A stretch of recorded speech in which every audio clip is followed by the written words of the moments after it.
Pre marital sex നമ്മൾ ചിലവർ പറയും ഇതൊക്കെ കഴിഞ്ഞിട്ട് ഇതൊക്കെ ഓക്കെ ആണെന്നുണ്ടെങ്കിൽ മാത്രം കല്യാണം കഴിച്ചാൽ മതി എന്ന് പറയുന്നൊരു വിഭാഗം ആളുകളുണ്ട്. എന്നാൽ ഇതെല്ലാം പാപമാണ്, അല്ലെങ്കിൽ ഇങ്ങനെയൊന്നും പാടില്ല എന്ന് പറഞ്ഞ് ജീവിക്കുന്ന ആളുകളുണ്ട്.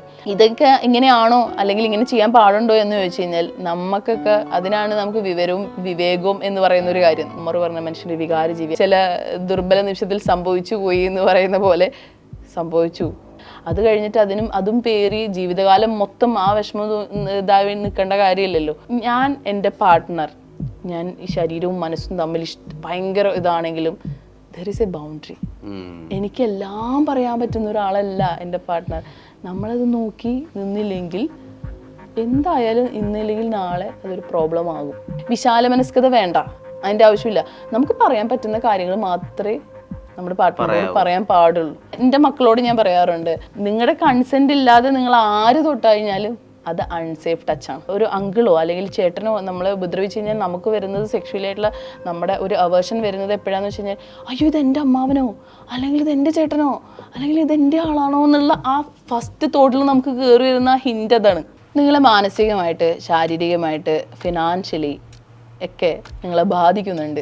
നിങ്ങൾക്ക് ആ ബന്ധത്തിൽ സന്തോഷമില്ല, നിങ്ങളെ വളരാൻ സഹായിക്കുന്നില്ല, നിങ്ങൾക്ക് റെസ്പെക്റ്റ് ഇല്ല, ടോക്സിക് അല്ലേ? എങ്ങനെ നമുക്ക് മുന്നോട്ട് പോകാൻ പറ്റും? മൂവാറ്റുപുഴയിലൊക്കെ ഞാൻ കണ്ടിട്ടുള്ളതെന്ന് വെച്ച് കഴിഞ്ഞാൽ അവർ തല മറച്ചില്ലെങ്കിലും ഷോള് കവർ ചെയ്യും. ഞാൻ എപ്പോഴും എനിക്കൊരു തലയിൽ തട്ടിട്ടുന്നില്ല, പക്ഷെ ഷോള് കവർ ചെയ്യുന്നത് അന്നൊരു സ്ത്രീ എന്നോട് പറഞ്ഞിട്ടുള്ള ഒരു കാര്യമാണ്. തലയല്ല, നമ്മുടെ ബോഡിയാണ് കവർ ചെയ്യേണ്ടത് എന്നുള്ളത്. അപ്പോൾ ഓരോ നാട്ടിനും ഓരോ രീതിയാണ് എന്നൊക്കെ. പക്ഷെ ആ വിശ്വാസത്തിലിരിക്കുമ്പോൾ അതെല്ലാം നല്ലതാണ്, അതൊക്കെ കറക്റ്റാണ്. പക്ഷെ ഓരോ കാലഘട്ടം എത്തുമ്പം എനിക്ക് എൻ്റെതായ ഒരുപാട് മാറ്റങ്ങൾ വന്നിട്ടുണ്ട്.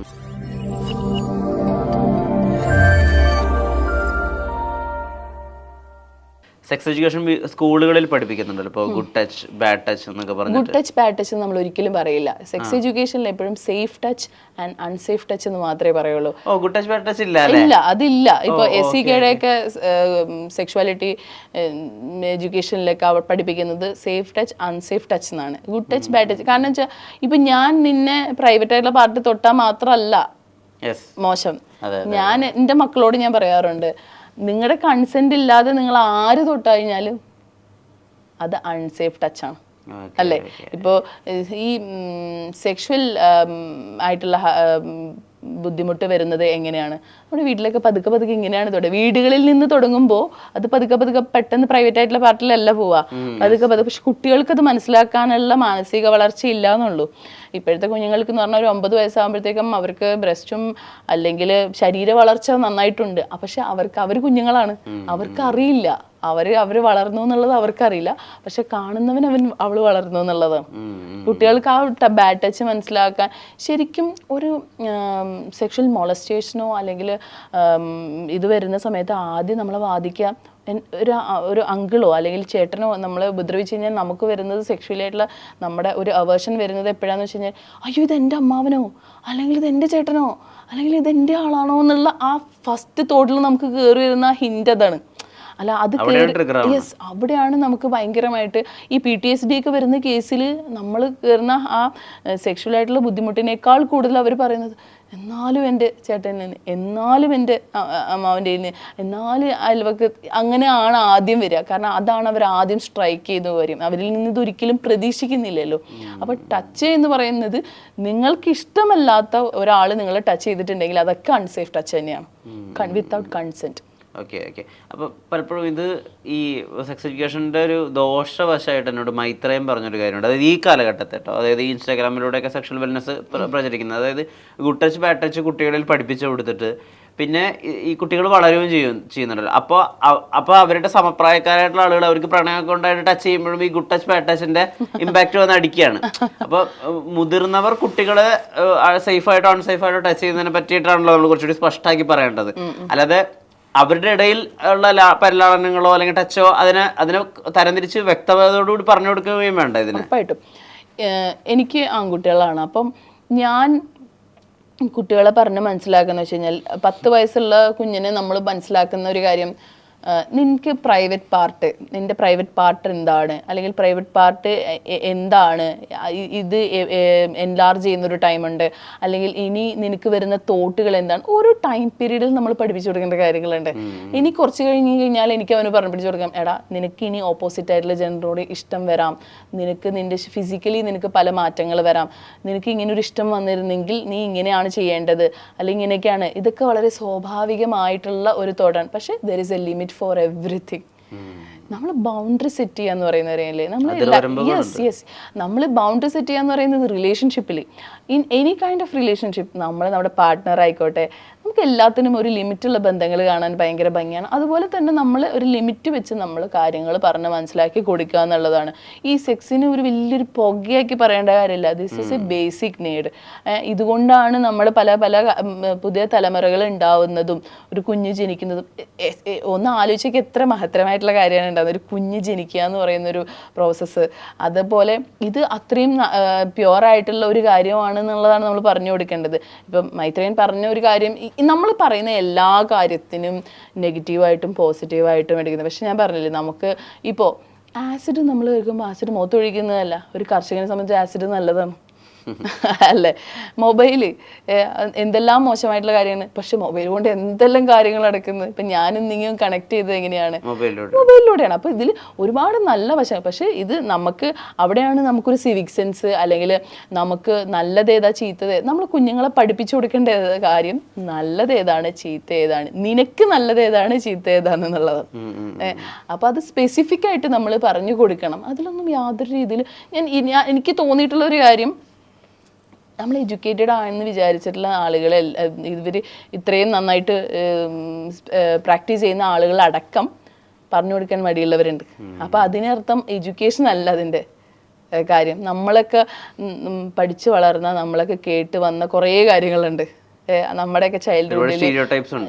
സ്റ്റീരിയോ ടൈപ്പ് ആയിട്ടില്ല. ഇപ്പം ഞാൻ ജനിച്ചു വളർന്നത് കാസർഗോഡാണ്. ഒരു പക്ക, അതായത് കണ്ണ് കെട്ടി പുറത്ത് പുരുഷനെ നോക്കരുത് എന്ന് പറയുന്നിടത്തു നിന്നാണ് ഞാൻ പിന്നെ ഇപ്പം സെറ്റിലായിരിക്കുന്നത് മൂവാറ്റുപുഴയാണ്. അപ്പോൾ മൂവാറ്റുപുഴയിലൊക്കെ ഞാൻ കണ്ടിട്ടുള്ളതെന്ന് വെച്ച് കഴിഞ്ഞാൽ അവർ തല മറച്ചില്ലെങ്കിലും ഷോള് കവർ ചെയ്യും. അപ്പോൾ അന്ന് ഞാൻ എപ്പോഴും ഇവർ തലയിൽ തട്ടിട്ടുന്നില്ല, പക്ഷെ ഷോള് കവർ ചെയ്യുന്നത്. ഇപ്പം അന്നൊരു സ്ത്രീ എന്നോട് പറഞ്ഞിട്ടുള്ളൊരു കാര്യമാണ്, തലയല്ല നമ്മുടെ ബോഡിയാണ് കവർ ചെയ്യേണ്ടത് എന്നുള്ളത്. അപ്പോൾ ഓരോ നാട്ടിനും ഓരോ രീതിയാണ്. അപ്പം നമുക്ക് തരുന്ന രീതി, ഇപ്പം എൻ്റെ ഉമ്മയൊക്കെ എപ്പോഴും പറയാറുണ്ട്, ഫുൾ കൈ ഇടാതെ പുറത്തിറങ്ങരുത്, മുഖമക്കനെ ഇടാതെ ഇതാവരുത് എന്നൊക്കെ. പക്ഷെ ആ വിശ്വാസത്തിലിരിക്കുമ്പോൾ അതെല്ലാം നല്ലതാണ്, അതൊക്കെ കറക്റ്റാണ്. പക്ഷെ ഓരോ കാലഘട്ടം എത്തുമ്പം എനിക്ക് എൻ്റെതായ ഒരുപാട് മാറ്റങ്ങൾ വന്നിട്ടുണ്ട്. ആ മാറ്റങ്ങൾ അനുസരിച്ചിട്ടാണ് ഞാൻ ജീവിച്ചു പോയിട്ടുള്ളത്. എനിക്ക് ശരിയെന്ന് തോന്നി, എനിക്ക് ബോധ്യപ്പെട്ടിട്ടുള്ള കാര്യത്തിലൂടെയാണ്. നമുക്ക് ഓക്കെ ആവുന്ന, അല്ലെങ്കിൽ നമുക്ക് കംഫർട്ട് ആവുന്ന വസ്ത്രം ധരിക്കുന്നതിലൊന്നും ഒരു പ്രശ്നമില്ല. ഇപ്പൊ പ്രീ മാരിറ്റൽ സെക്സുമായി ബന്ധപ്പെട്ട് ഒരുപാട് അബദ്ധധാരണകൾ അല്ലെങ്കിൽ സ്വയം കുറ്റപ്പെടുത്തലുകളൊക്കെ പലപ്പോഴും പല ആളുകളിലുള്ളതായിട്ട് കേട്ടിട്ടുണ്ട്. ഇപ്പോൾ ഉദാഹരണത്തിന് ഇപ്പോൾ കന്യകത്വം എന്ന് പറയുന്ന ഒരു വലിയൊരു ഏരിയ അതിനുണ്ടല്ലോ, അത് പലപ്പോഴും സ്ത്രീകളുമായി ബന്ധപ്പെടുത്തി മാത്രമാണ് പറയാറ്. ഇപ്പോൾ കന്യകത്വം നഷ്ടപ്പെട്ട ഒരു പെൺകുട്ടി അനുഭവിക്കുന്നൊരു ഒരുപാട് ടെൻഷൻ, ഓവർ തിങ്കിങ്, ആ ഒരു ഏരിയ ഉണ്ട്. അതിനപ്പുറത്തേക്ക് കന്യകമാരെ മാത്രമേ വിവാഹം കഴിക്കൂ, അല്ലെങ്കിൽ എപ്പോഴെങ്കിലും നമ്മുടെ പങ്കാളിയുടെ ഒരു മുമ്പത്തെ റിലേഷൻഷിപ്പിനെ പറ്റി അറിഞ്ഞു കഴിഞ്ഞാൽ ഒരുപാട് രക്തം തിളയ്ക്കുന്ന, അതിനെ ഉൾക്കൊള്ളാൻ പറ്റാതാവുന്ന പുരുഷന്മാരും അപ്പുറത്തെ സൈഡിലും ഉണ്ട്. ഈ പ്രീ മാരിറ്റൽ സെക്സ് അതിനൊരു പാപമായി കാണുന്നൊരു മെൻറ്റാലിറ്റി, ഇങ്ങനെയുള്ള ഒരു തോട്ട് പ്രോസസ്സ്, ഇതിനെപ്പറ്റി ഒന്ന് എലാബറേറ്റ് ചെയ്യുമോ? ഇന്നത്തെ കാലഘട്ടത്തിൽ നോക്കുമ്പോൾ ഒരുപാട് ഉൾക്കൊള്ളുന്ന പുരുഷന്മാരെ കണ്ടിട്ടുള്ളത്. എന്നാൽ ചില കേസുകളിലെല്ലാം വരുമ്പോൾ പ്രീവിയസ് റിലേഷൻഷിപ്പ്, ഈ വജൈനൽ ലൂസ് വരുമ്പോഴാണ് സ്ത്രീകൾക്ക് എപ്പോഴും കൺഫ്യൂഷൻ വരിക. കാരണം വജൈനൽ ലൂസ് വരുമ്പോൾ ഇൻ്റർകോഴ്സ് ചെയ്യുന്ന സമയത്ത് കുറച്ചും കൂടെ യൂസ്ഡ് ആയിട്ടുള്ളതാണോ എന്നുള്ളൊരു തോട്ട് വരുന്ന. ഇപ്പോൾ റീസെൻ്റ് ആയിട്ട് ഞാൻ ഒരു മിഡിൽ ഈസ്റ്റിൽ നിന്നൊരു കേസ് കേട്ടിട്ടുണ്ട്. അവരുടെ കല്യാണം ഉറപ്പിച്ചു, പക്ഷെ അവർക്ക് പ്രീവിയസ് സെക്ഷൽ എക്സ്പീരിയൻസ് ഉണ്ട്. അപ്പോൾ ഇത് അവരെ ബാധിക്കുമോ എന്നുള്ളൊരു ഭയം ഉണ്ടായിരുന്നു. അപ്പോൾ ഇത് വളരെ, ഇപ്പം ഞാൻ പറഞ്ഞില്ലേ, ഈ പ്രീ മാരിറ്റൽ സെക്സ് നമ്മൾ ചിലവർ പറയും, ഇതൊക്കെ കഴിഞ്ഞിട്ട് ഇതൊക്കെ ഓക്കെ ആണെന്നുണ്ടെങ്കിൽ മാത്രം കല്യാണം കഴിച്ചാൽ മതി എന്ന് പറയുന്നൊരു വിഭാഗം ആളുകളുണ്ട്. എന്നാൽ ഇതെല്ലാം പാപമാണ്, അല്ലെങ്കിൽ ഇങ്ങനെയൊന്നും പാടില്ല എന്ന് പറഞ്ഞ് ജീവിക്കുന്ന ആളുകളുണ്ട്. പക്ഷെ ഇതൊക്കെ ഇങ്ങനെയാണോ അല്ലെങ്കിൽ ഇങ്ങനെ ചെയ്യാൻ പാടുണ്ടോ എന്ന് ചോദിച്ചു കഴിഞ്ഞാൽ നമുക്കൊക്കെ അതിനാണ് നമുക്ക് വിവേകവും എന്ന് പറയുന്ന ഒരു കാര്യം. നമ്മൾ മൃഗമല്ലല്ലോ, വികാരം മാത്രമല്ല, നമുക്ക് വിവേകം ഉണ്ടല്ലോ. അപ്പൊ നമ്മുടെ ഫ്യൂച്ചറിനെ ബാധിക്കാത്ത രീതിയിലുള്ള കാര്യങ്ങളാണ് നമ്മൾ ചെയ്യേണ്ടത്. നമുക്ക് ബോധ്യം വേണ്ട നമ്മളിത് ബാധിക്കും, അല്ലെങ്കിൽ നമുക്കിത് ശരിയല്ല, അല്ലെങ്കിൽ ഇത് നമ്മൾ കുറേയൊക്കെ സോഷ്യലാണ്. ഞാൻ എൻ്റെ ഇഷ്ടത്തിന് ജീവിക്കുന്നു പറഞ്ഞു കഴിഞ്ഞാൽ നമ്മൾ സോഷ്യലാണ്. നമ്മൾ സൊസൈറ്റിയെ നോക്കി ചില കാര്യങ്ങൾ നമ്മൾ സൊസൈറ്റിയെ ഭയപ്പെടേണ്ടടുത്ത് നമ്മൾ ഭയപ്പെട്ടേ പറ്റുള്ളൂ. അപ്പോൾ ചില ആളുകളെ സംബന്ധിച്ചിടത്തോളം അതൊന്നും മൈൻഡ് ചെയ്യേണ്ട എന്നൊക്കെ പറഞ്ഞു കഴിഞ്ഞാൽ, ഇപ്പോൾ for example comments, cyber bullying, ഇതൊന്നും നമുക്ക് നിർത്താൻ പറ്റൂല. ഇതൊന്നും നമുക്ക് നമ്മുടെ കൺട്രോളിൽ നിൽക്കുന്ന കാര്യം, പൃഥ്വിരാജ് പറഞ്ഞല്ലോ, നമ്മുടെ കൺട്രോളിൽ നിൽക്കുന്ന കാര്യത്തിൽ മാത്രം നിൽക്കുക. നമ്മുടെ കൺട്രോളിൽ അല്ലാത്ത ഒരു കാര്യത്തിൽ നമ്മൾ പുറകെ നിന്ന് നമുക്ക് ടെൻഷനാണ്, നമ്മൾ ഹെൽപ്ലെസ് ആണ്. അപ്പോൾ ഇത്തരം കാര്യങ്ങൾ ഇപ്പോൾ പ്രീവിയസ് ലൈഫിൽ ഒരു സെക്ഷുവൽ ഇതുണ്ടെങ്കിൽ അത് മനസ്സിലാക്കുന്ന എത്രയോ പുരുഷന്മാരുണ്ട്. ഞാൻ ഒരുപാട് കേസുകൾ അറ്റൻഡ് ചെയ്തിട്ടുണ്ട്. അത് കുഴപ്പമില്ല, അത് പ്രശ്നമല്ല. പക്ഷെ ആഫ്റ്റർ മാരേജ്, ഇപ്പം നമ്മൾ ചത്ത കിളിയുടെ ജാതകം നോക്കിയിട്ട് കാര്യമില്ല എന്ന് പറഞ്ഞ പോലെ, പ്രീവിയസ് ലൈഫിൽ അതിന് മുന്നേ എന്തായെന്ന് പറഞ്ഞിട്ട് ഇപ്പോഴത്തെ ജീവിതം ഇന്ന് അങ്ങനെ ഒരു പുരുഷൻ തീരുമാനിക്കാൻ നിന്ന് കഴിഞ്ഞാൽ എന്ത് ചെയ്യും? ഒന്നും ചെയ്യില്ല. കാലഘട്ടത്തിന്റെ മാറ്റത്തെ ഉൾക്കൊണ്ട്. അതുപോലെ ഒരു സ്ത്രീ തീരുമാനിച്ചാലോ, തീരുമാനിക്കുകയാണ് എനിക്ക് കന്യകനായ ഒരു പുരുഷനെ വേണമെന്ന് വെച്ച് കഴിഞ്ഞാൽ എന്ത് ചെയ്യും? സ്ത്രീകൾ ഒരുപാട് മാറിയില്ലേ? സ്ത്രീയുടെ തീരുമാനങ്ങൾ, സ്ത്രീയുടെ ഇഷ്ടങ്ങൾ ഒക്കെ ഒരുപാട് മാറ്റം വന്നു. അങ്ങനെ ഒരു സ്ത്രീ തീരുമാനിച്ച് എന്ത് ചെയ്യും? അപ്പോൾ വാട്ടെവർ. പക്ഷെ ഇത്രേ ഉള്ളൂ, ആഫ്റ്റർ മാരേജ് നിങ്ങൾക്കും എന്തെങ്കിലും ഇഷ്യൂസ് ഉണ്ടെങ്കിൽ മാത്രമേ അതൊരു പ്രശ്നമായിട്ട് കണക്കാക്കാൻ പറ്റുള്ളൂ. അതിന് മുന്നേ മനുഷ്യൻ എന്താ പറയുക, ഉമ്മർ പറഞ്ഞ മനുഷ്യൻ്റെ വികാര ജീവിയാണ്. ഏത് നിമിഷത്താൽ ചില ദുർബല നിമിഷത്തിൽ സംഭവിച്ചു പോയി എന്ന് പറയുന്ന പോലെ സംഭവിച്ചു. Happen is happen. പക്ഷെ അത് കഴിഞ്ഞിട്ട് അതും പേറി ജീവിതകാലം മൊത്തം ആ വിഷമം ഇതായി നിൽക്കേണ്ട കാര്യമില്ലല്ലോ. പലരും പല രീതിയിലല്ലേ ജീവിതത്തെ നോക്കി കാണുന്നത്. അപ്പോൾ ഇത്രേ ഉള്ളൂ, ആഫ്റ്റർ മാരേജ് നിങ്ങൾക്ക് എന്തെങ്കിലും ഇഷ്യൂസ് ഉണ്ടെങ്കിൽ മാത്രമാണ് അത് ഇഷ്യൂസായിട്ട് കണക്കാക്കാൻ പാടില്ല. പിന്നെ ഇഷ്യൂസ് വരും എവിടെയാണെന്നറിയോ? പൊസസീവുള്ള ഒരു കാമുകൻ, അല്ലെങ്കിൽ പൊസസീവുള്ള കലിപ്പനെയാണ് കിട്ടിയെങ്കിൽ അത് വലിയ പ്രശ്നമാണ്. നാർസിസിസ്റ്റ് ആയിട്ടുള്ള പേഴ്സണാലിറ്റിയാണ് കിട്ടിയെങ്കിൽ പ്രശ്നമാണ്. ആൻറ്റി സോഷ്യൽ ആയിട്ടുള്ള പേഴ്സണാലിറ്റിയാണ് കല്യാണം കഴിച്ചതെങ്കിൽ ഇതൊക്കെ പ്രശ്നമാണ്. പ്രത്യേകിച്ച് ഞാൻ പറയട്ടെ, എൻ്റെ പാർട്ട്ണർ, ഞാൻ ഈ ശരീരവും മനസ്സും തമ്മിൽ ഭയങ്കര ഇതാണെങ്കിലും ദർ ഈസ് എ ബൗണ്ടറി. എനിക്കെല്ലാം പറയാൻ പറ്റുന്ന ഒരാളല്ല എൻ്റെ പാർട്ട്ണർ. നമ്മളത് നോക്കി നിന്നില്ലെങ്കിൽ എന്തായാലും ഇന്നില്ലെങ്കിൽ നാളെ അതൊരു പ്രോബ്ലം ആകും. നമുക്കെല്ലാം പറയാൻ പറ്റില്ല. നമ്മുടെ പ്രീവിയസ് വിശാല മനസ്കത വേണ്ട, അതിൻ്റെ ആവശ്യമില്ല. നമുക്ക് പറയാൻ പറ്റുന്ന കാര്യങ്ങൾ മാത്രമേ നമ്മുടെ പാർട്ട്ണറോട് പറയാൻ പാടുള്ളൂ. അല്ലെങ്കിൽ എനിക്കെല്ലാം പറഞ്ഞ് 8ന്റെ പണി കിട്ടിയ എത്രയോ കേസുകൾ നമ്മൾ കാണാറുണ്ട്. അപ്പോൾ അത് നമ്മൾ ചിലപ്പോൾ ആ സ്നേഹത്തിൻ്റെ മൊമെൻറ്റിലും ചിലപ്പോൾ ചേട്ടാ എനിക്ക് ഇങ്ങനെ പ്രീവിയസിൽ ഉണ്ടായിരുന്നു, അല്ലെങ്കിൽ എടി എനിക്ക് ഇങ്ങനെ ഉണ്ട്. പക്ഷെ ആർക്കും രസമല്ലെന്നേ നമ്മുടെ പാർട്ട്ണർക്ക് വേറൊരു അഫെയർ ഉണ്ടായിരുന്നു, അല്ലെങ്കിൽ എൻ്റെ പാർട്ട്ണർ നല്ലൊരു പ്രണയം ഉണ്ടായിരുന്നു, കാത്തിരുന്നു അല്ലെങ്കിൽ ഓർത്തിരുന്നു എന്ന് പറയുന്നത് ആർക്കും വലിയ ഇഷ്ടമുള്ളൊരു ഭാര്യയ്ക്കും ഭർത്താവിനും ഈ പറയുന്ന ഇതൊക്കെ ഉൾക്കൊള്ളുന്ന എനിക്കാണെങ്കിൽ പോലും ഇഷ്ടമല്ല.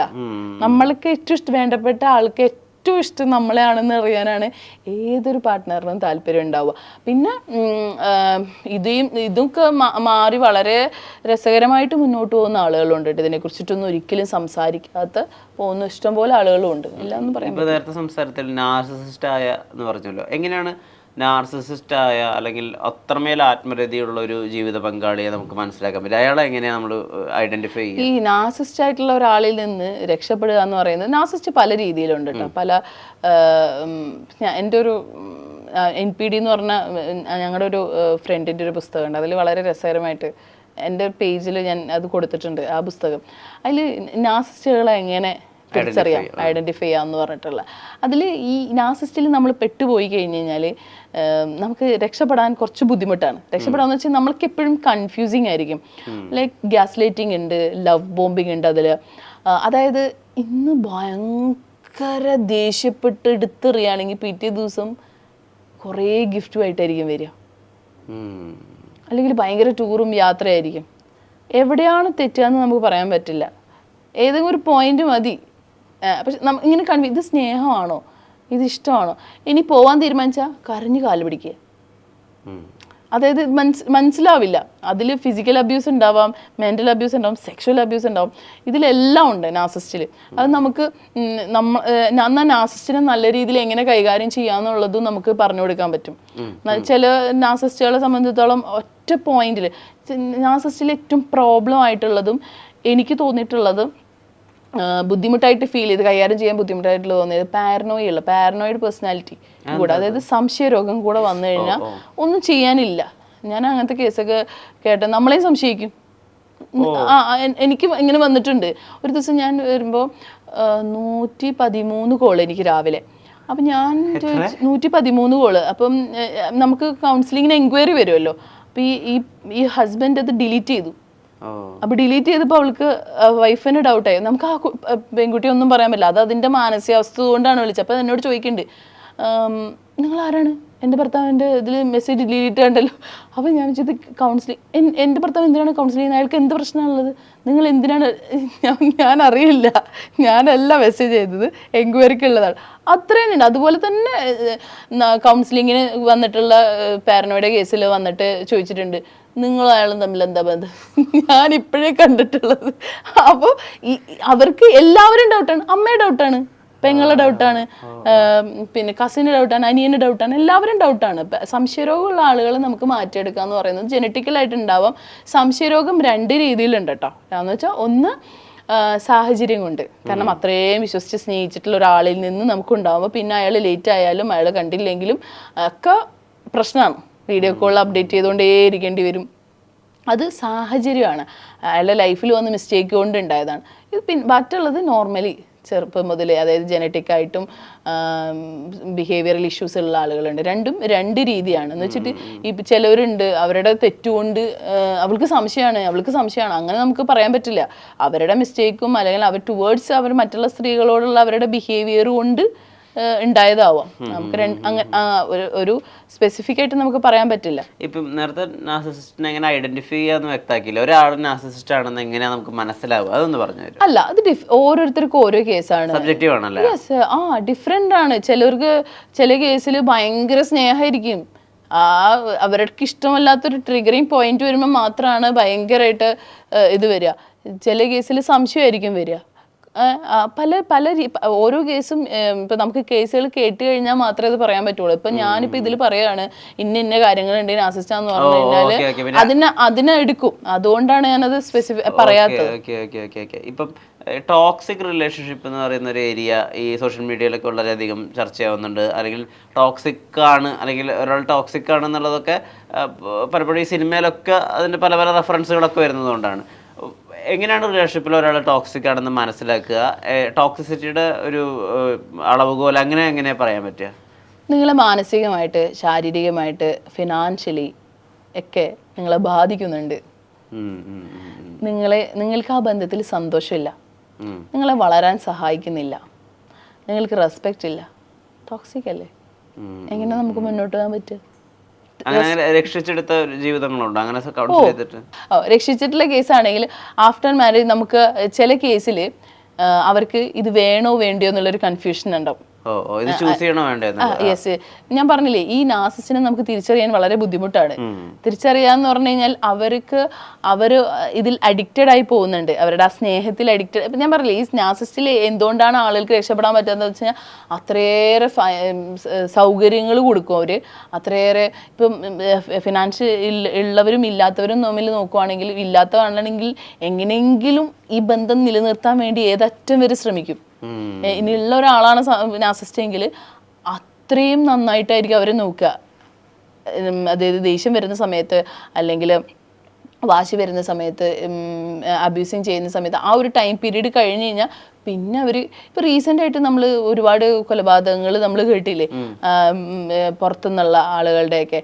അപ്പോൾ അതിലൊക്കെ നമ്മൾ കേട്ടിട്ടുള്ളത് അയ്യോ എൻ്റെ മോള് പാവാണ്, ഞാൻ അങ്ങനെയൊന്നുമില്ല, ഞങ്ങൾ തമ്മിൽ ഭയങ്കര സ്നേഹമായിരുന്നു. പക്ഷെ പിന്നെ നമ്മൾ വീഡിയോ കാണുമ്പോഴോ അബ്യൂസ് ചെയ്യുന്നതും തല്ലുന്നതും ഒക്കെ പ്രശ്നങ്ങൾ നമ്മൾ റീസെൻ്റ് ആയിട്ട് വന്ന ഒരുവിധം കേസുകളിലെല്ലാം കണ്ടിട്ടുണ്ട്. അബ്യൂസിങ് പ്രീവിയസ് നടന്നിട്ടുണ്ട്, എന്നാൽ പിറ്റേ ദിവസം ഭയങ്കര. പക്ഷെ ഈ ലൂപ്പിൽ ഇതായി പോണ്. പക്ഷെ നമ്മളെപ്പോഴും സ്ത്രീകളാണ് ബാധിക്കപ്പെടുന്നത്. ഇതേ അവസ്ഥയിലുള്ള പുരുഷന്മാരുണ്ട്. അനുഭവിക്കുന്ന. കാരണം ഈ സ്ത്രീകളുടെ അടിയും വഴക്കും പ്രശ്നങ്ങളും തല്ലലും ഒക്കെ കൊണ്ട് അന്ന് ഇവൻ പുരുഷനാണോ എന്ന് ചോദിച്ചു കഴിഞ്ഞാൽ ചില സാഹചര്യം വന്ന് എന്ത് ചെയ്യാൻ പറ്റും? നമ്മൾ ഒരു ലൈഫിൽ പെട്ടു, ലൈഫിൽ വന്നു കഴിഞ്ഞ് കഴിഞ്ഞാൽ നമ്മൾ പിന്നെ അതിൽ നിന്ന് നമുക്ക് രക്ഷപ്പെടാൻ പറ്റുന്നില്ല എങ്കിൽ നമ്മൾ അവിടെ പുരുഷനല്ലേ സ്ത്രീയല്ലേ എന്ന് പറഞ്ഞിട്ട് കാര്യമില്ല, നമ്മൾ പിന്നെ ഹെൽപ്ലെസ് ആണ്. പൊതുവേ ഈ പുരുഷൻ്റെ മാനസികാരോഗ്യത്തെക്കുറിച്ചിട്ട് അധികം ചർച്ച ചെയ്യപ്പെടാറില്ല. പക്ഷേ ഈ സ്ത്രീകളുടെ അബ്യൂസ് കൊണ്ടും സ്ത്രീകളുടെ ഈ വാക്കുകൾ കൊണ്ടുള്ള വോക്കലായിട്ടുള്ള അബ്യൂസ് കൊണ്ടും ഈ ഇൻസൾട്ടും ത്രെട്ടനിങ്ങും ഒക്കെ കൊണ്ട് ബുദ്ധിമുട്ടുന്ന എത്രയോ പുരുഷൻ നമ്മൾ കൗൺസിലിംഗ് സെഷനിലൊക്കെ എപ്പോഴും കേൾക്കുന്ന ഒരു കാര്യമാണ്. അപ്പോൾ ഇത് പലപ്പോഴും അഡ്രസ്സ് ചെയ്യപ്പെട്ട് പോവാറില്ല. അത്യാവശ്യം നന്നായിട്ട് ഉപദ്രവിക്കുന്ന ആളുകളുണ്ട്, സ്ത്രീകളും ഉണ്ട്, അതേപോലെ തന്നെ പുരുഷന്മാരും ഉണ്ട്. പക്ഷെ പുരുഷൻ പുറത്ത് പറയുന്നില്ല, സ്ത്രീകൾ ഇത് പുറത്ത് പറയുന്നു എന്നാണ് പൊതുവേ പുരുഷന്മാർ പറയാറില്ല. ഈ പുരുഷന്റെ മെന്റാലിറ്റി എന്ന് പറഞ്ഞപ്പോഴേ പുരുഷൻ കരയാൻ പാടില്ല, അല്ലെങ്കിൽ പുരുഷൻ സങ്കടങ്ങൾ ആരോട് കമ്മ്യൂണിക്കേറ്റ് ചെയ്യാൻ പാടില്ല, അല്ലെങ്കിൽ പുരുഷൻ ഈ പറഞ്ഞ പോലെ സ്ത്രീയുടെ അടുത്ത് നിന്ന് അടി കൊണ്ടാൽ പോലും അതിനൊരു കംപ്ലൈൻ്റ് ആയി രേഖപ്പെടുത്തുന്ന ആണത്വത്തിന് അല്ലെങ്കിൽ പുരുഷത്വത്തിന് എതിരാണ് എന്നുള്ള രീതിയിലൊക്കെയുള്ള ചർച്ചകളും സംസാരങ്ങളും കമൻറ്റുകളൊക്കെ ഒരു പുരുഷൻ ചിലപ്പോൾ നേരിടേണ്ടി വരും. അങ്ങനെ വശം കെട്ടൊരു പുരുഷനെ ധൈര്യം കൊടുത്ത സന്ദർഭങ്ങളുണ്ടോ? വിഷമിച്ചിരിക്കുന്ന പുരുഷനെ മാറ്റിയെടുക്കാൻ പറ്റുന്ന ഒരാളെയാണ് നമുക്ക് മാറ്റാൻ പറ്റുള്ളൂ. അത് പുരുഷൻ എന്നല്ല, സ്ത്രീ ആയാലും എൻ്റെ കുടുംബം വേണം, അല്ലെങ്കിൽ എനിക്ക് മാറണം, എനിക്ക് ഇപ്പം നമ്മൾ ഇൻഡിവിജ്വൽ സെഷനൊക്കെ നമ്മൾ അവരുടെ ഫോക്കസ് കൊടുക്കുകയാണ്. അവർക്കൊരു ഗോൾ ഉണ്ടെങ്കിൽ അത് സെറ്റ് ചെയ്ത് കൊടുക്കുക, മാനിഫെസ്റ്റേഷൻ പറഞ്ഞു കൊടുക്കുക, റൈറ്റിംഗ് ജേർണൽ പറഞ്ഞു കൊടുക്കുക. അവർക്കൊരു സ്പെസിഫിക് ആയിട്ടുള്ള ഇപ്പം ഞാൻ വിഷ്ണുവിനോട് ചോദിക്കുകയാണ് വിഷ്ണുവിന് എന്താണ്, വിഷ്ണുവിൻ്റെ ഡ്രീം എന്ന് ചോദിച്ചാൽ വിഷ്ണു പറയും എനിക്ക് നല്ലൊരു ആങ്കർ ആവണം, അല്ലെങ്കിൽ ഒരു നല്ലൊരു മീഡിയ ജേർണലിസ്റ്റ് ആവണം എന്ന് പറയുമ്പോൾ ഞാൻ വിഷ്ണുവിനോട് വീണ്ടും ചോദിക്കുകയാണ് വിഷ്ണു നിനക്ക് സ്പെസിഫിക് ആയിട്ടുള്ളൊരു ഗോള് പറയുമോ എന്ന് പറയുമ്പം സ്പെസിഫിക് ആയിട്ട് പറയും എനിക്ക് സിനിമയിലുള്ള ആളുകളെയാണ് കുറച്ചും കൂടെ ജേർണൽ ചെയ്യാൻ. അങ്ങനെ നമുക്കൊരു സ്പെസിഫിക് ഗോൾ ഉണ്ടാക്കി കൊടുക്കാൻ നമുക്ക് ഇൻഡിവിജ്വൽ ആയിട്ടുള്ള സെഷന് പറ്റും. ഈ ധൈര്യം കൊടുക്കുക എന്ന് പറയുന്നതെന്ന് വെച്ച് കഴിഞ്ഞാൽ ഇൻഡിവിജ്വൽ ഇപ്പോൾ പുരുഷന്മാരെ സംബന്ധിച്ചിടത്തോളം അവർക്ക് എന്താണ് അവരുടെ റൂട്ട് എന്താണ്, അല്ലെങ്കിൽ എവിടെ പോയാലാണ് കരിയർ കൗൺസിലിങ്ങിലൊക്കെ ചെയ്യുന്നത് എന്താണെന്ന് വെച്ചാൽ അവരുടെ സ്ട്രെങ്തൻ അല്ലെങ്കിൽ അവരുടെ കഴിവ് എന്താണ്, അവർക്ക് എന്താണ് എബിലിറ്റി. നമ്മൾ പലപ്പോഴും നീ നേരത്തെ പറഞ്ഞാൽ ആണല്ലേ, ആണ് കരയാൻ പാടുണ്ടോ, ആണ് ഇങ്ങനെയല്ലേ ചെയ്യാൻ പാടുള്ളൂ എന്നുള്ള ഒരു തോട്ടല്ല. ഒരാൾക്കൊരു കപ്പാസിറ്റി ഉണ്ട് അല്ലേ, ഒരു ബക്കറ്റിൽ വെള്ളം ആ ബക്കറ്റിലുള്ളവരെ നിറയുള്ളൂ. ആ പറഞ്ഞ പോലെ ഓരോ മനുഷ്യനും ഒരു കപ്പാസിറ്റി ഉണ്ട്. വിഷ്ണുവിന് ഒരു കപ്പാസിറ്റി ഉണ്ട്, എനിക്കൊരു കപ്പാസിറ്റി ഉണ്ട്, വിഷ്ണുവിന് ഒരുപാട് നോളജ് സീക്കാനുള്ള ഒരു കപ്പാസിറ്റി ഉണ്ട്. എനിക്ക് സൈക്കോളജി റിലേറ്റഡ് ആയിട്ടുള്ള കാര്യത്തെക്കുറിച്ചിട്ടേ അറിയുള്ളൂ, പക്ഷെ വിഷ്ണുവിന് വേറെ പല കാര്യത്തെക്കുറിച്ച്. അപ്പോൾ ഓരോരുത്തർക്കും ഓരോ കപ്പാസിറ്റി ഉണ്ട്, ചെയ്യാൻ അറിയുന്ന കപ്പാസിറ്റി. അപ്പം നമുക്ക് 3 മക്കളാണ്, 3നും 3 രീതിയിലുള്ള കഴിവുകളാണ്. അപ്പം ആ കപ്പാസിറ്റി ഇല്ലാത്ത ഒരാളെ നീ ആണാണ് അല്ലെങ്കിൽ നീ ആണ് ഇങ്ങനെ ചെയ്യാൻ പാടുണ്ടോ എന്ന് നമ്മൾ പറയുന്നതല്ല അറിഞ്ഞില്ല. ആണായാലും പെണ്ണായാലും ഫീലിങ്സ് ഒക്കെ ഒന്നല്ലേ, വിഷമം വന്ന കരയണ്ടേ, നിങ്ങൾ ആണുങ്ങളും കരയണം എന്നാണ് എന്നോട് എനിക്ക് എൻ്റെ കൗൺസിലിങ്ങിലൊക്കെ പുരുഷന്മാരൊക്കെ കരയുമ്പോൾ ഐ ഫീൽ എനിക്ക് ഭയങ്കര ഹാപ്പിയാണ്. കാരണം കരയാൻ സഹായിക്കുന്ന മനുഷ്യരും കൂടിയാണ്, അല്ലെങ്കിൽ അവരെ നമ്മൾ സഹായിക്കുകയും കൂടിയാണ്. അപ്പം നമ്മൾ അവരുടെ കഴിവെന്താണ്, അവരുടെ കാര്യങ്ങൾ എന്താണ് എന്നുള്ളത് പറഞ്ഞ് മനസ്സിലാക്കി കൊടുക്കുക, അവർക്ക് മുന്നോട്ടുള്ളതൊക്കെ ഒരു കോൺഫിഡൻസ് കൊടുക്കാനാണ്. ഇപ്പോൾ ഡേറ്റിംഗ് ആപ്പുകളുടെ പരസ്യങ്ങൾ ഇടയ്ക്കിടയ്ക്ക് ഇങ്ങനെ ഇൻസ്റ്റാഗ്രാം റീൽസിൻ്റെ ഒക്കെ ഇടയിൽ കയറി വരുന്നത് കാണാം. അതുവഴി സക്സസ്ഫുൾ ആയിട്ടുള്ള ഒരുപാട് റിലേഷൻഷിപ്പുകൾ, കല്യാണം കഴിച്ചവരൊക്കെയും അങ്ങനത്തെ പരസ്യങ്ങളിൽ ഫീച്ചർ ചെയ്യുന്നതായിട്ട് കാണാൻ പറ്റും. എന്നാൽ ഈ റിലേഷൻഷിപ്പുകൾ ഒരു സ്വൈപ്പിൽ അങ്ങോട്ടും ഇങ്ങോട്ടും ഒക്കെ ജീവിതത്തിൽ കണക്റ്റ് ആവുന്ന ആളുകൾ പിന്നീട് അങ്ങോട്ടേക്ക്, അതായത് ഡിജിറ്റലി മാത്രം കണ്ട ആളുകളെ അങ്ങനെ മീറ്റപ്പ് ചെയ്തിട്ട് അത് വലിയ ദുരന്തങ്ങളിലേക്കും, പലപ്പോഴും ഡൽഹിയിലൊക്കെ ഒരു കേസ് ഉണ്ടായിരുന്നു, ഡേറ്റിംഗ് ആപ്പിൽ പരിചയപ്പെട്ട് ലിവിങ് ടൂർ നടത്തി പാർട്ട്ണറെ കൊന്ന് കഷ്ണങ്ങളാക്കി ഡ്രൈനേജിലൂടെ ഒഴുക്കി എന്നുള്ള പോലത്തെ സന്ദർഭങ്ങളൊക്കെ ഉണ്ടായിട്ടുണ്ട്. അപ്പോൾ ആപ്പുകളെ എത്രമാത്രം നമ്മൾ വിശ്വസിക്കണം? ആപ്പുകൾ എങ്ങനെയാണ് രണ്ടുപേരും തമ്മിലുള്ള ചേർച്ച തീരുമാനിക്കുന്നത്? ആപ്പുകൾ there is a lot of chances. ഇനി വരുന്ന കാലഘട്ടത്തിൽ ഇതെല്ലാം കൂടും. പിന്നെ ദുരന്തം സംഭവിക്കാൻ ആപ്പ് തന്നെ വേണമെന്നില്ല അല്ലേ? അല്ല, ഇത് എല്ലായിടത്തും ഉണ്ട്. ഇത്രേ ഉള്ളൂ, ഡിഫറെൻ്റ് ആയിട്ടുള്ള അറ്റ്മോസ്ഫിയർ, ഡിഫറെൻറ്റ് ക്യാരക്ടർ ആയിട്ടുള്ള ആളുകളാണ് ഒന്നിച്ച് ചേരുന്നത് അല്ലേ, ഡിഫറെൻറ്റ് കൾച്ചർ ആയിട്ടുള്ള ആളുകളാണ്. ഇപ്പം എൻ്റെ ഫാമിലി കൾച്ചർ പോലെ അല്ല വിഷ്ണുവിൻ്റെ ഫാമിലി കൾച്ചർ. നമ്മൾ ഒന്നിച്ചിരിക്കുമ്പോൾ നമുക്കിതൊന്നും പറ്റാത്ത ഒരുപാട് കാര്യങ്ങളുണ്ട്. അപ്പോൾ ജീവിക്കുമ്പോഴുള്ളൊരു അവസ്ഥ ഒന്ന് ആലോചിച്ച് നോക്കി, റിയാലിറ്റിയിലേക്ക് വരുമ്പോൾ.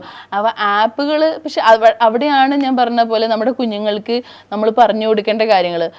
ഇപ്പോൾ ഈ മൊബൈൽ അഡിക്ഷൻ്റെ കേസുകൾ, ഇതൊക്കെ നമ്മൾ പറഞ്ഞു കൊടുക്കേണ്ട കാര്യം. ആപ്പുകൾ ഇപ്പോൾ ജ്യോതിഷമൊക്കെ സിനിമാ താരങ്ങളൊക്കെ പ്രൊമോട്ട് ചെയ്യുന്നില്ല, അപ്പോൾ അപ്പോഴും നമ്മൾ ഇപ്പോൾ ഡേറ്റിംഗ് ആപ്പുകൾ പ്രൊമോട്ട് ചെയ്യുന്നുണ്ട്. അപ്പോഴൊക്കെ നമ്മളിങ്ങനെ ആലോചിച്ചിട്ടില്ല ഇത് എന്താണ് ഇവരിങ്ങനെ പ്രൊമോട്ട് ചെയ്യുന്നത്. പക്ഷേ ഇതിൻ്റെ നല്ലതും മോശമായിട്ടുള്ള വശങ്ങളുണ്ട്. പക്ഷേ ഇത് എടുക്കേണ്ടത് നമ്മൾക്ക് എടുക്കുക. അല്ലേ? അവിടെയാണ് നമ്മൾ നമ്മുടെ കുഞ്ഞുങ്ങളെ പഠിപ്പിച്ചു കൊടുക്കേണ്ടത്, അല്ലെങ്കിൽ എഡ്യൂക്കേഷൻ കൊടുക്കേണ്ടതെന്ന് പറയുന്നത്. ഇതിന് ഇങ്ങനെയുള്ള ചതിക്കുഴി ഉണ്ട്, അല്ലെങ്കിൽ ഇന്ന കാര്യങ്ങളുണ്ട്. പണ്ട് കമ്പ്യൂട്ടർ വന്ന കാലഘട്ടത്തിൽ കമ്പ്യൂട്ടറിനെ എതിർത്ത് എത്രയോ ആളുകളുണ്ട്.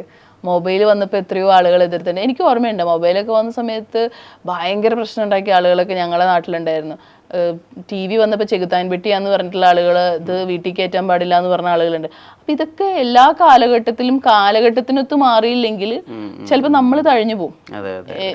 എനിക്ക് ഫീൽ ചെയ്തിട്ടുണ്ട്, എൻ്റെ കുഞ്ഞുങ്ങൾ ചോദിക്കുന്ന ചോദ്യങ്ങൾക്ക് അത്രയും എനിക്ക് മറുപടി അവരുടെ കേപ്പബിള് നമ്മളാവണം. ആയില്ലെങ്കിൽ നമ്മൾ തോറ്റുപോകും. ഇപ്പം ഈ പുതിയ കാലത്ത് ബിജൻസി ടേമുകളൊക്കെ ഉണ്ടല്ലോ. ഇപ്പോൾ രണ്ടാളുകൾ തമ്മിൽ പ്രണയമുണ്ട്, എന്നാൽ അതിനെ പ്രണയമാണെന്ന് അവർക്ക് മനസ്സിലാക്കാൻ സാധിക്കുന്നില്ല, എന്നാൽ അവർ തമ്മിൽ നന്നായിട്ട് പോകുന്നുണ്ട്, ലൈഫ് നന്നായി സ്മൂത്തായി പോകുന്നുണ്ട്. അപ്പോൾ അതിനെ ഈ സിറ്റുവേഷൻഷിപ്പ് എന്നുള്ള പേരിട്ട് വിളിക്കുക. അല്ല, അപ്പോൾ ഒരുപാട് പുതിയ ടെർമിനോളജീസ് ഉണ്ടല്ലോ. ഇപ്പോൾ ഒരു വെക്കേഷൻ മാത്രം പോയി വെക്കേഷനിൽ ഒരാൾ കണക്ട് ആവുന്നു, അതിനെ വെക്കേഷൻഷിപ്പ് എന്ന് വിളിക്കുക. വെക്കേഷൻഷിപ്പ്, സിറ്റുവേഷൻഷിപ്പ്, ഹാഫ് ഗേൾ ഫ്രണ്ട്, കുറെ കാര്യങ്ങൾ, പുതിയ പുതിയ ടേംസ് വരുന്നുണ്ട്. പക്ഷെ എല്ലാത്തിൻ്റെയും ബേസ് പ്രണയം തന്നെയാണ്. പ്രണയം എന്നല്ല, അതായത് ഇതാണ് ഒരു നമ്മൾ പറയാം, നമ്മൾ ലോക്കൽ ലാംഗ്വേജിൽ പറയും ഒരു ടൈപ്പ് നമ്മൾ പറയില്ലേ.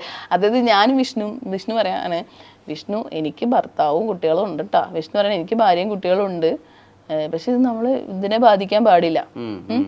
ഇനി അതല്ല, എനിക്ക് നോർമൽ സിറ്റുവേഷൻഷിപ്പാണ്, സിറ്റുവേഷൻ എന്താണ് അത് വെച്ചിട്ട് പോകുന്നത്. ഇനി ഫ്യൂച്ചർ ആയിട്ടുള്ള കാര്യങ്ങളാണെങ്കിൽ എനിക്ക് ഫ്യൂച്ചറിൽ പുറത്തുള്ള എനിക്ക് ഫോറിൻ ആയിട്ടുള്ള ഒരാളെയാണ് കല്യാണം കഴിക്കാൻ താല്പര്യം. അപ്പം നമുക്ക് ഇപ്പം ഇങ്ങനെ അങ്ങ് പോവാം. ഇതിൻ്റെ ഒരു ബേസ് എന്ന് പറഞ്ഞു കഴിഞ്ഞാൽ അവരവരുടെ കാര്യസാധ്യങ്ങൾക്കും അവരുടെ ഇപ്പോഴത്തെ സന്തോഷങ്ങൾക്കും ഇപ്പോഴത്തെ നീഡിനും വേണ്ടിയിട്ടുള്ള ഓരോ പേരുകൾ കണ്ടുപിടിക്കുന്നു. എനിക്ക് അതിനെക്കുറിച്ചിട്ട് ഡീറ്റെയിൽ ആയിട്ട് ഞാൻ അതിൽ പ്രാവീണ്യം ഇല്ലാത്തതുകൊണ്ട് ഞാൻ സംസാരിക്കുന്നില്ല. പക്ഷെ ഇതിൻ്റെ ഇത്രേ ഉള്ളൂ, അവരുടെ ഹാപ്പിനെസ്, അവരുടെ എൻജോയ്മെന്റ്, ആ മൊമെന്റിനെ, അതിന് സിറ്റുവേഷൻഷിപ്പ് പല പല പേരിട്ടിട്ട് വിളിക്കുന്നു എന്നുള്ളൂ. ഇപ്പോൾ പ്രീ മാരിറ്റൽ കൗൺസിലിങ്ങുമായി ബന്ധപ്പെട്ട് നമ്മളൊരു കാര്യം ചർച്ച ചെയ്യാതെ പോയി. ഇപ്പോൾ ഒരുപാട് ആളുകൾ ലിവിങ് ടുഗദർ നടത്തിയതിന് ശേഷം കല്യാണം കഴിക്കുന്ന ആളുകളുണ്ട്. അപ്പോൾ ആ ഒരു അവസ്ഥയിൽ, അതായത് ഒരുമിച്ച് കുറച്ചു കാലം ജീവിച്ചതിന് ശേഷം കല്യാണം കഴിക്കുമ്പോൾ ഏറെക്കുറെ പൊരുത്തക്കേടുകളും അല്ലെങ്കിൽ ലൈക്സും ഡിസ്ലൈക്സും ഒക്കെ മനസ്സിലാക്കാനുള്ള ഒരു സാഹചര്യം ഉണ്ടല്ലോ. അപ്പോൾ പിന്നെ എന്താണ് പ്രീ മാരിറ്റൽ കൗൺസിലിങ്ങിൻ്റെ പ്രസക്തി എന്നുള്ളത് ഒരു കാര്യം. രണ്ട്, എന്തൊക്കെയാ പ്രീ മാരിറ്റൽ കൗൺസിലിങ്ങിലൂടെ ഒരു കപ്പിളിന് മനസ്സിലാക്കിയെടുക്കാൻ സാധിക്കുക, അതിനെ പറ്റി വിശദീകരിക്കും. പ്രീ മാരിറ്റൽ കൗൺസിലിംഗ് നമ്മൾ ആദ്യം സ്ത്രീ എന്താണ്, പുരുഷൻ എന്താണ്, അവരുടെ ഇഷ്ടാനിഷ്ടങ്ങൾ, ഈ പ്രീ മാരിറ്റൽ കൗൺസിലിംഗ് ഏറ്റവും കൂടുതൽ ആവശ്യമാണെന്ന് ഞാൻ പറഞ്ഞിരുന്നില്ല നേരത്തെ. നമ്മൾ ഓരോ കേസുകൾ കേൾക്കുമ്പോഴാണ് നേരത്തെ കൗൺസിലിംഗ് കൊടുത്തിരുന്നെങ്കിൽ നന്നായിരുന്നു. ഇപ്പൊ ക്രിസ്ത്യൻസിലുണ്ട്, ബാക്കിയുള്ള ഒരു സ്ഥലത്തും നമുക്ക് പ്രീ മാരിറ്റൽ കൗൺസിലിംഗ് ഉറപ്പായിട്ടും ഇനി വരുന്ന ഒരു കാലഘട്ടത്തിലെങ്കിലും നമ്മൾ അനിവാര്യമാണ്, കൊടുത്തേ പറ്റൂ. കാരണം അത്രയധികം ഇഷ്യൂസ് വരുന്നത് പലപ്പോഴും എനിക്കും പലപ്പോഴും തോന്നിയിട്ടുണ്ട്. നമ്മൾ ഫാമിലി ലൈഫിൽ ഇഷ്യൂസ് അല്ലെങ്കിൽ മനസ്സിലാക്കാതെ വരുന്ന ഘട്ടങ്ങളിലൊക്കെ ഫീൽ ചെയ്തിട്ടുണ്ട്. കുറച്ചും കൂടെ നന്നായിരുന്നു, കുറച്ചും കൂടെ മനസ്സിലാക്കാൻ പറ്റിയ. അതായത് നമ്മുടെ 20-ൽ നമ്മുടെ ചിന്തയായിരിക്കില്ല നമ്മുടെ 25-ൽ നമുക്ക് വരിക. ആഫ്റ്റർ 30-ലുള്ള നമ്മുടെ റിയലൈസേഷൻ, കുറേയൊക്കെ നമ്മൾ ഇൻ്റലക്ച്വൽ ആവാനും കുറേയൊക്കെ നമ്മൾ മനസ്സിലാക്കാനൊക്കെ തുടങ്ങുന്ന ഒരു കാലഘട്ടമാണ്. പക്ഷേ നമ്മുടെ ഒരു കൾച്ചർ അനുസരിച്ച്, നമ്മുടെ വിദ്യാഭ്യാസം അനുസരിച്ച്, നമ്മുടെ മതം അനുസരിച്ച് നമ്മൾ കുറേ ഔട്ടർ ലെയറുകൾ മാത്രമേ പഠിപ്പിച്ചു കൊടുക്കുന്നുള്ളൂ. എനിക്ക് പലപ്പോഴും തോന്നിയിട്ടുള്ളത്, 9ാം ക്ലാസ്സിൽ ബയോളജി പഠിക്കുന്ന സമയത്ത് എക്സും വൈയും അല്ലാതെ എന്താണ് നമുക്കറിയുന്നത്? നമ്മൾ പഠിക്കുന്നത് അത്രയും നമുക്ക് ആവശ്യമുള്ള കാര്യങ്ങളാണോ? അപ്പോൾ നമ്മൾ ബേസിക് ആയിട്ട് നമുക്ക് നമ്മുടെ കുഞ്ഞുങ്ങൾ, സ്ത്രീ എന്താണ്, പുരുഷൻ എന്താണ്, മെൻസ്ട്രേഷൻ എന്താണ്, അല്ലെങ്കിൽ ഒരു പ്യൂബർട്ടി എന്താണ്, അല്ലെങ്കിൽ ഒരു മാസ്റ്റുർബേഷൻ എന്താണ്, അല്ലെങ്കിൽ ഇജാക്കുലേഷൻ എന്താണ്, ഇതെല്ലാം നമ്മൾ ആ ഒരു ടൈം പീരീഡ് ഇത് ഇങ്ങനെയൊക്കെ ഉണ്ടാവും, അങ്ങനെയൊക്കെയാണ്, ഇത് ഇങ്ങനെ നോർമലായിട്ടുള്ള കാര്യങ്ങളാണ്. അപ്പോഴും നമുക്ക് എന്താണ് ഇങ്ങനെ നീ നേരത്തെ ചോദിച്ച ഇത്രയും പറഞ്ഞ പോലെ തന്നെ ഇതിനെയൊക്കെ മോശമായിട്ട് ഇതൊക്കെ പഠിപ്പിച്ചു കൊടുത്തിട്ട് പിള്ളേർ തെറ്റി പോകുമെന്ന് പറയുമ്പോൾ, ഇത് പഠിപ്പിച്ചു കൊടുക്കാണ്ടും പ്രോപ്പർ അല്ലാതെ വഴിതെറ്റുന്ന കുട്ടികളും ഇല്ലേ, നമുക്ക് പറയാൻ പറ്റില്ല. പക്ഷെ പ്രോപ്പറായിട്ട് വളരെ സർട്ടിഫൈഡ് ആയിട്ടുള്ള ആളുകൾ പറഞ്ഞു കൊടുത്ത് അതിനെ ഒരു ബോധവൽക്കരണ ക്ലാസ് പോലെ നമ്മൾ സ്കൂളുകളിലും നമ്മുടെ ചുറ്റുപാടും ഒക്കെ കൊടുക്കുന്നത് നല്ലതാണ്. അതിന് ശേഷമാണ് ഈ പ്രീ മാരിറ്റൽ കൗൺസിലിംഗ് എന്നൊക്കെ പറയുന്നത്. ഇതൊക്കെ ഇന്ന് തുടങ്ങേണ്ട കാര്യങ്ങളല്ല.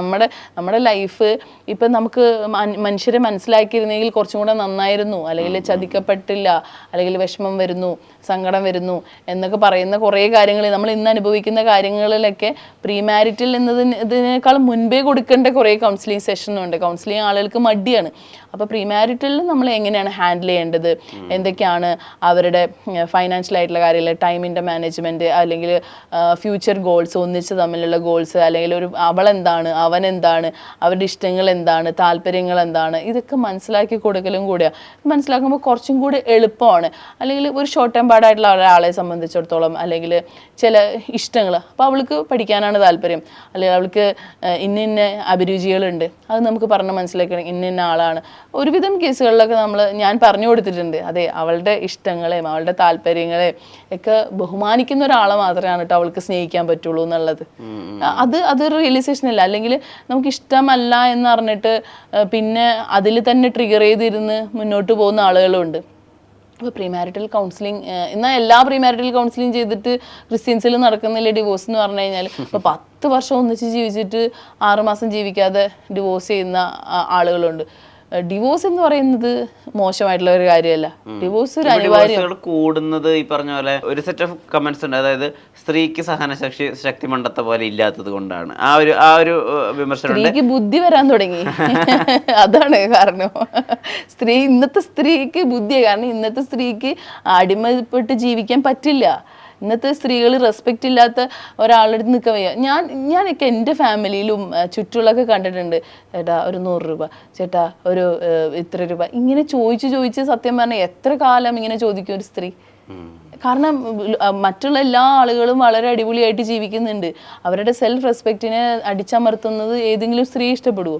ഇല്ല. ഡിവോഴ്സ് എന്ന് പറയുന്നത്, ഡിവോഴ്സ് ചെയ്യുന്ന മനുഷ്യർ നമ്മളെപ്പോഴും കാണുന്ന അതെന്തോ പ്രശ്നമുണ്ട് എന്നല്ല. ഡിവോഴ്സ് ചെയ്യുന്ന ഒരാണും ഒരു പെണ്ണും പ്രശ്നമല്ല, അവിടെ പറ്റുന്നില്ല, മൂവ് ഓൺ ചെയ്യുക.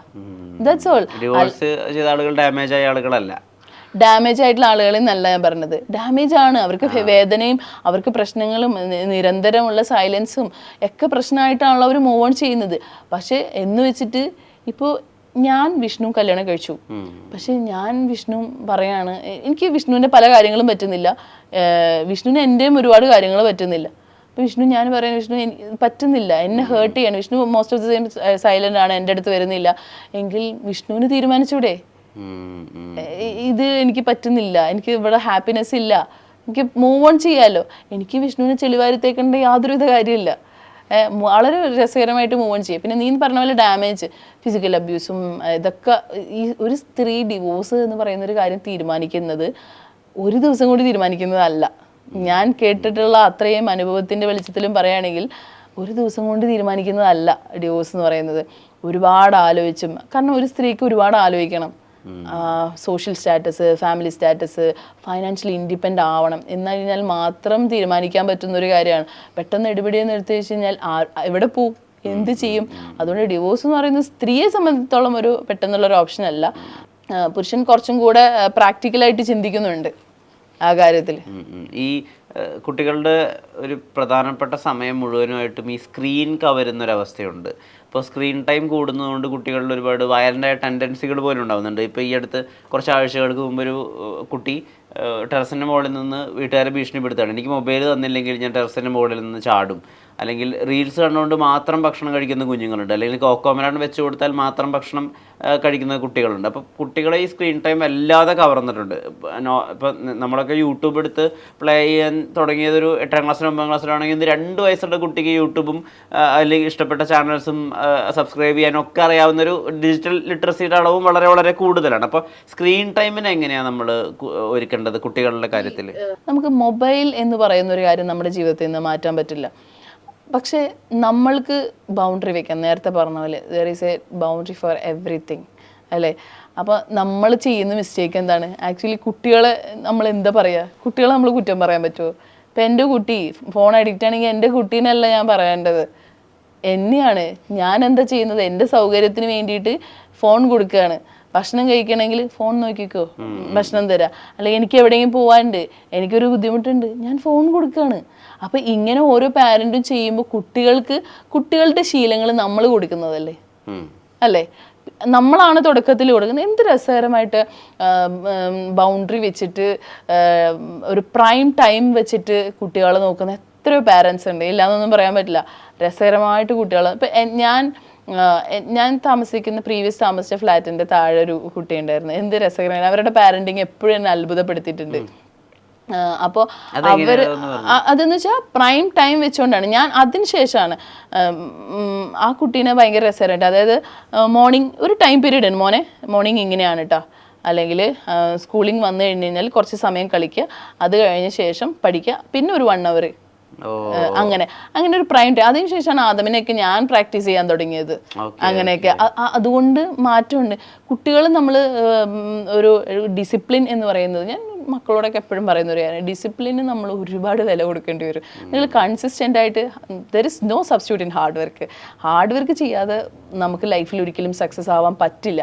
നമുക്ക് തോന്നും ചിലപ്പോൾ ഇതിൽ പോയി കഴിഞ്ഞാൽ ഇങ്ങനെ പോയി കഴിഞ്ഞാൽ അങ്ങനെ പോയി കഴിഞ്ഞാൽ നമുക്ക് ഇങ്ങനെ കിട്ടുന്നതാണെങ്കിലും ഹാർഡ് വർക്കും കൺസിസ്റ്റൻസിയും എന്ന് പറയുന്നത് ഒരു സക്സസിൻ്റെ കീ തന്നെയാണ്.